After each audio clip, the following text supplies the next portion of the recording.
Hello everybody, do you want to say hello, Faye? Hello. Right, a couple of you have asked me how I do the fishtail plait, so I thought, well, I might as well show you because it's the easiest way than trying to explain it through a text or Facebook. So, what I do is I use my hairbrush to smooth the hair out into a ponytail, and I use this hairbrush, which I think is fantastic for smoothing out. And once I've done that, I separate the ponytail into two sections, roughly about the same sort of size either bunch. And once I've done that, what you do is you start the plait by taking one of the sides and then taking a smaller section of the outer sides of one of the bunches and pulling it across like so, and you just put it into the other bunch on the other side, and that's all there is to it. You keep taking the outer side and pulling it across small sections, and then once you start, you'll get the hang of it. It is a bit tricky to start with. You feel like you're all fingers and thumbs, but once you've got going, well, you just get used to it. Now, don't think, oh God, it's not looking very neat. I've got to start again, because the whole thing with this plait, it doesn't have to be neat, does it, Faye? No, it's not the most tidiest plait. No, but I think it's probably one of the prettiest plaits because the way it turns out.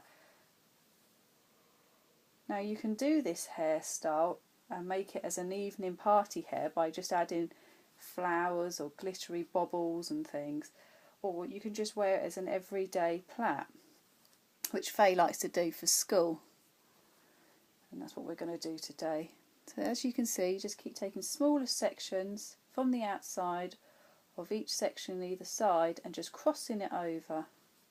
So it's just crossing the hair from one side to the other. Little sections, roughly about the same sort of sizes. And as you can see, the the fishtail plait starts to appear. I absolutely love this hair. It looks quite hard, but it's really, really easy. It's not as hard as the French plait. No, that's right. It's a lot easier, especially when you've got the once you've got it started. The top bit's a bit tricky. This bit up here is obviously trying to hold it all together. Some people like to put a bobble in at the top here to hold it together, and once they've done, they cut it and then it stays like that. But with a bit of practice, you don't need to do that, do you, Faye? No. Some of the bubbles are elastic bands. Yeah. And like yeah, a lot of people use elastic bands. Chop. We don't like elastic bands, do we, Faye? No, it splits the hair. That's right, it does split the hair.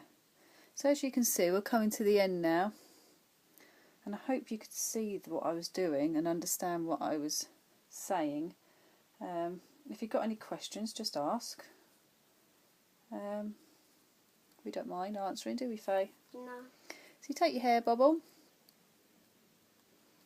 and you pop your hair bubble in, secure it up. Now you can either leave it as it looks now. Some people like to separate it a little bit down the plait by just sort of pulling it. Make it look loose. Yeah, to make it. Messier. That's right. Yeah. Again, here, if you had like something fancy to put in, you probably could put like some flowers in there, or a flower on the end of the bubble. But as it's just a casual day for Faye, we're just going to leave it as that. And that's our fishtail plait. Do you want to turn around, Faye, and say goodbye? Bye. See ya.